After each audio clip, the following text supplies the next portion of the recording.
Good morning student. कल हमने महात्मा गांधी द्वारा जो सत्याग्रह आंदोलन जो चलाई गई थी उनके बारे में हमने चर्चा की थी। आज हम बात करते हैं असहयोग आंदोलन और इसके साथ साथ हम बात करेंगे सविनय अवज्ञा आंदोलन की। असहयोग आंदोलन की जो शुरुआत हुई थी उसका जो प्रमुख कारण था वो क्या था, और असहयोग आंदोलन की जो शुरुआत हुई थी वो कब हुई थी?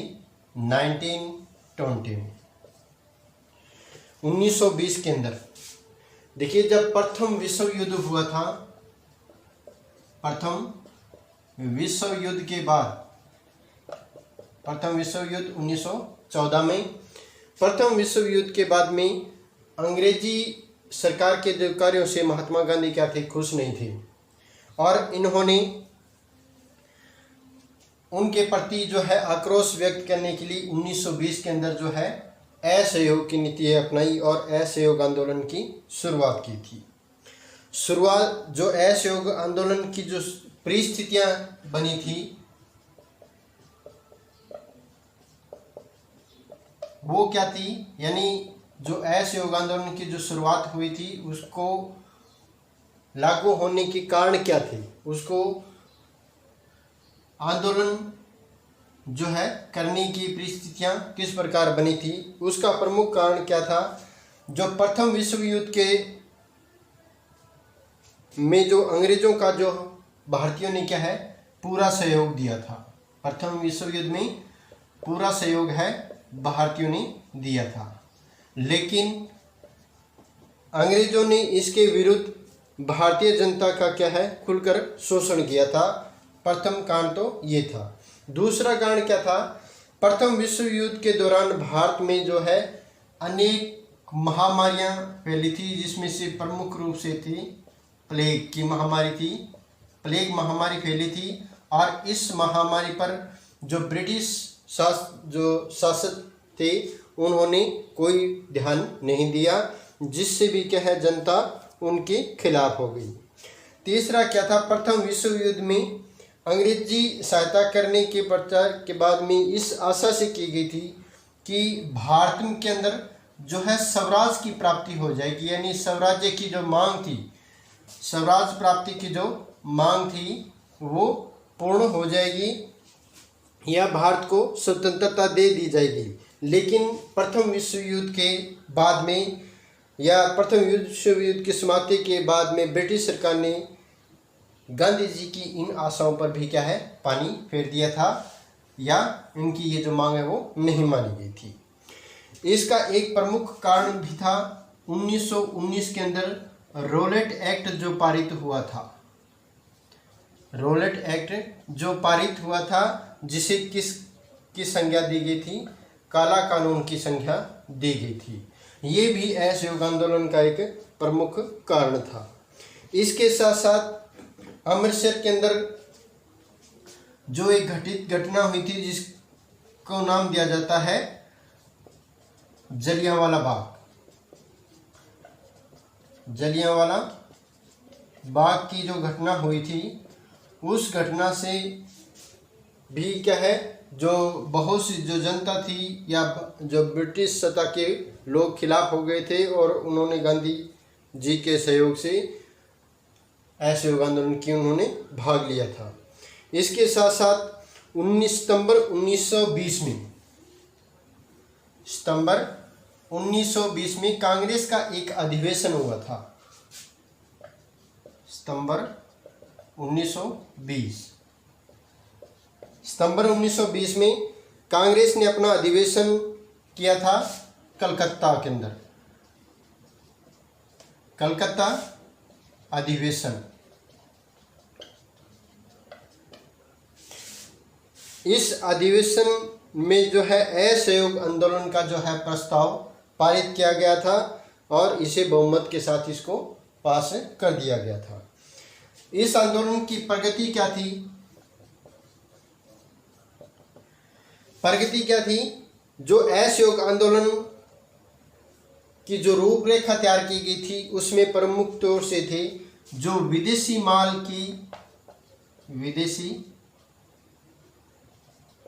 माल का बहिष्कार, यानी जो विदेशी वस्तुएं हैं उसका बहिष्कार किया गया था और इसके बदले में कौन सी स्वदेशी वस्तुओं को अपनाने पर जोर दिया गया था। अब ब्रिटिश जो सरकार द्वारा जो उपलब्धियां यानी जो उपाधियां दी गई थी उन्हें भी क्या है लौटा दिया गया। इसके साथ साथ स्थानीय जो संस्थाओं में भारतीय सदस्यों द्वारा स्थानीय जो संस्थाएं थी, स्थानीय संस्थाएं, उन संस्थाओं के अंदर भारतीय सदस्यों द्वारा बहुत से जो है त्याग पत्र दे दिए गए थे। अब जो ब्रिटिश अदालतें और वकीलों का क्या है इसके साथ साथ बहिष्कार किया गया था ब्रिटिश अदालतों का, ब्रिटिश अदालतों और वकीलों का।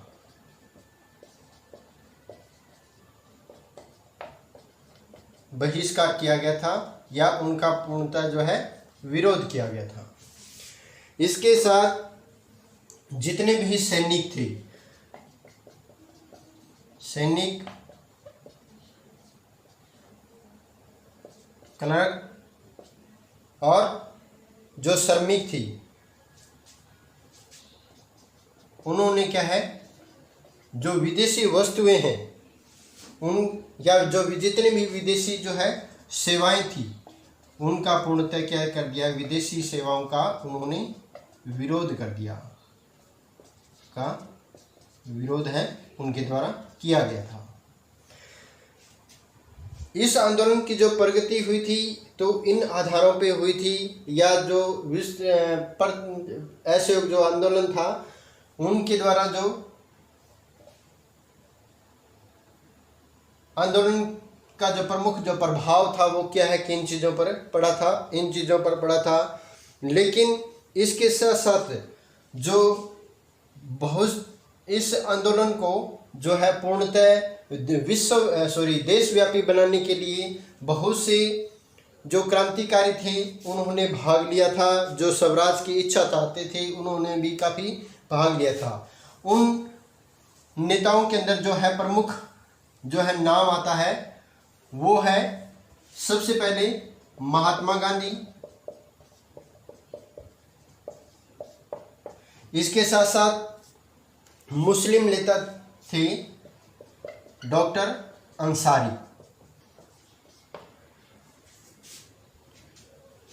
मौलाना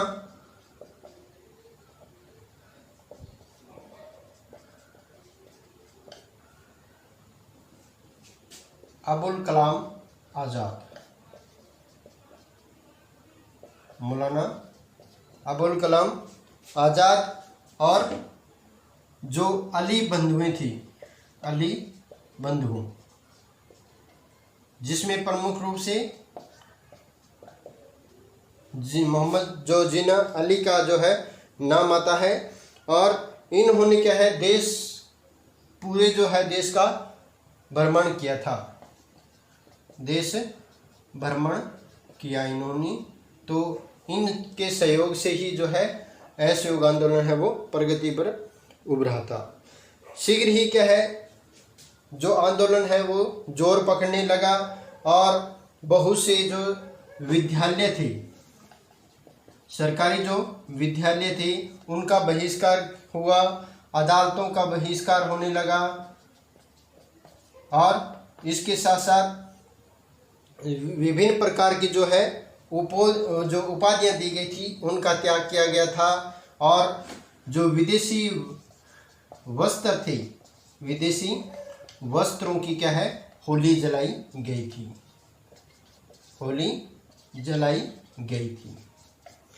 अब इसमें प्रमुख तौर से जो रविंद्रनाथ टैगोर थे, बहुत से ऐसे नेता थे जिन्होंने अपनी विभिन्न प्रकार की जो उपाधियां उन्हें अंग्रेजी सरकार या जो ब्रिटिश सरकार से प्राप्त थी उन्होंने अपनी उपाधियों का त्याग किया गया था, जिसमें रविंद्रनाथ टैगोर,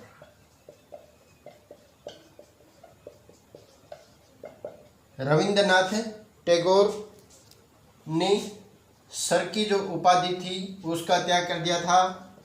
गांधी जी के द्वारा जो केसरी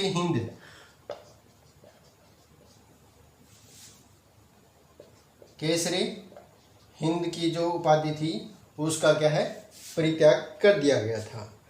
अब इसी बीच उत्तर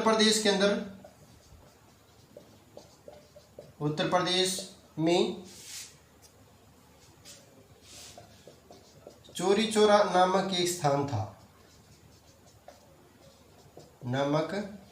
स्थान पर जो है एक अप्रिय घटना हुई थी, जिसके कारण जो एक उत्तेजित भीड़ थी, जो क्रांतिकारी जिन्होंने आंदोलन के अंदर भाग लिया था, उन्होंने एक पुलिस चौकी पर हमला कर दिया था और उस चौकी को आग लगा दी गई थी। लेकिन गांधी जी के द्वारा इस अप्रिय घटना की खबर मिलने के बाद उन्होंने असहयोग आंदोलन की समाप्ति का जो है ऐलान कर दिया था।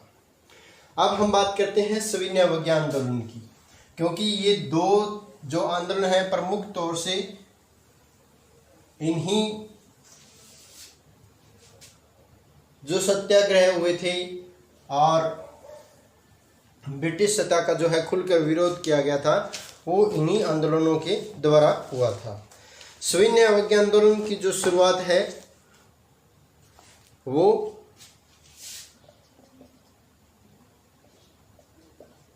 सविनय अवज्ञा आंदोलन, इसकी शुरुआत 1930 में हुई थी, 1930 में। और यह जो आंदोलन था वो किस पर आधारित था? अहिंसा पर आधारित था। अहिंसा आधारित इस आंदोलन को नाम दिया जाता है भी। अहिंसा आधारित जो आंदोलन था वो कौन सा था? असहयोग आंदोलन था। और इस आंदोलन के द्वारा पूर्ण स्वराज की जो है मांग उठाई गई थी। पूर्ण स्वराज की जो मांग है वो ब्रिटिश सरकार के सामने उठाई गई थी और ये एक महत्वपूर्ण पहला कदम था। इस आंदोलन में जो है विभिन्न पक्षों ने जो भाग लिया था उसमें थे जो आंदोलन की जो शुरुआत हुई थी उनके प्रमुख कारण क्या थे? जैसे 1928 के अंदर साइमन कमीशन जो भारत आया था 1928 में। इस कमीशन के जो सदस्य थे वो सारे सदस्य क्या थे? अंग्रेज थे और कोई भी सदस्य भारतीय नहीं था। और इनका जो प्रमुख कार्य क्या था? उन साइमन कमीशन का जो प्रमुख उद्देश्य था, अंग्रेजी सरकार के द्वारा या ब्रिटिश सरकार के द्वारा जो सुधार किए गए थे उन सुधारों की जो है देखभाल या उन पर विवरण तैयार करना था। लेकिन जो ये कमीशन बनाया गया था जो जिसमें साइमन जो है नाम का जो प्रमुख अंग्रेजी अधिकारी था उसके नाम पर ये जो है कमीशन का नाम पड़ा था और इसके कोई भी जो सदस्य है वो भारतीय नहीं था, सारे सदस्य अंग्रेज थे। इस कारण जो इस कमीशन का जो है विरोध हुआ था। दूसरा, जो सरकार के द्वारा जवाहरलाल नेहरू के द्वारा जो रिपोर्ट की पेश की गई थी, नेहरू जो रिपोर्ट की जो शर्तें थी उनको माना नहीं गया था या उसकी मनाही कर दी गई थी। सरकार द्वारा ये जो है रिपोर्ट लागू नहीं की गई थी, स्वीकार नहीं की गई थी। इसके साथ साथ बारदोली का जो आंदोलन हुआ था, बारदोली सत्याग्रह जो एक किसानों का आंदोलन था और इसके कारण भी क्या है, यह जो आंदोलन है वो चलाने के लिए प्रेरणा मिली थी। गांधी जी ने सरकार के सामने कुछ शर्तें रखी थी जिसमें प्रमुख तौर से थी जो वायसराय है, उन वायसराय ने इन शर्तों को स्वीकार नहीं किया और गांधी जी ने सरकार के विरुद्ध जो है सविनय अवज्ञा आंदोलन की शुरुआत की थी। प्रगति में क्या है, 12 मार्च 1928 अब असहयोग आंदोलन था, उसकी प्रगति किस प्रकार हुई थी? 12 मार्च 1928 12 मार्च 1930 में गांधी जी ने पैदल यात्रा की थी, जिसे दांडी मार्च के नाम से जाना जाता है। और उन्होंने 6 अप्रैल 1930 जो है दांडी के निकट जो है पहुंचकर उन्होंने समुद्र से क्या है नमक बनाया था और नमक कानून का उन्होंने उल्लंघन किया था। तो वहीं से क्या है इस आंदोलन की जो शुरुआत है वो जोर पकड़ने लगी और ये आंदोलन पूरे देश के अंदर फैल गया। विभिन्न जो स्थानों पर लोगों ने जो सरकारी कानूनों का उल्लंघन जो है करना शुरू कर दिया। सरकार ने इस आंदोलन को दमनने के लिए किसकी नीति अपनाई थी? दमन चक्र की जो है नीति अपनाई। गांधी जी ने अनेक जो आंदोलनकारी थे उनको क्या है जेल में बंद कर दिया गया। और इसके साथ साथ जो ये आंदोलन था उस पर पूर्णतः रोक लगाने के लिए जो सरकार के द्वारा बड़े प्रयत्न किए गए थे, परंतु आंदोलन की गति को जो है उसमें कोई अंतर नहीं आया। और वहाँ का जो तत्काल जो वायसराय था उनके बीच में और गांधी जी के बीच में समझौता हुआ था। और समझौते के अनुसार गांधी जी ने दूसरे गोलमेज की सम्मेलन में भाग लेना और असहयोग जो आंदोलन है उसको बंद करना जो है स्वीकार किया था। तो इस तरह 1931 के अंदर जो है सविनय आंदोलन जो है उस पूर्णतः रोक लगा दी गई थी। तो ये जो आंदोलन थे प्रमुख तौर से जो सविनय अवज्ञा आंदोलन और दूसरा था असहयोग आंदोलन।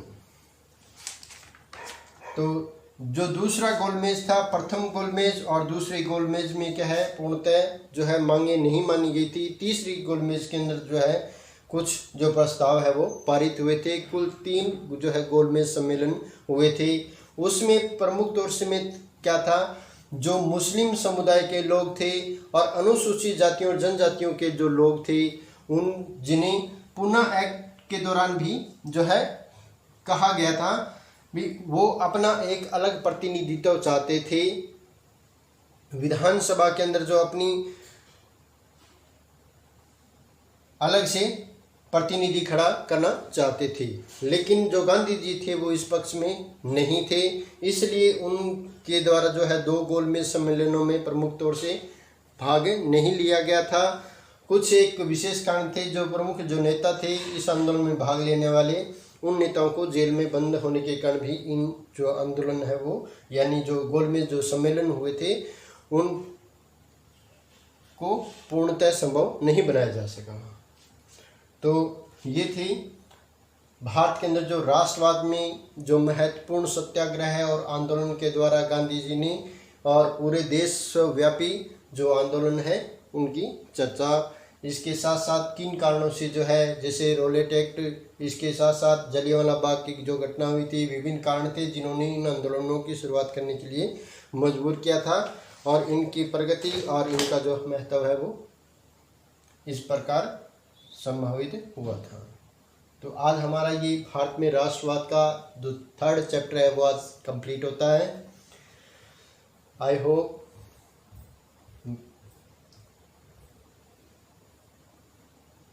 all students understand and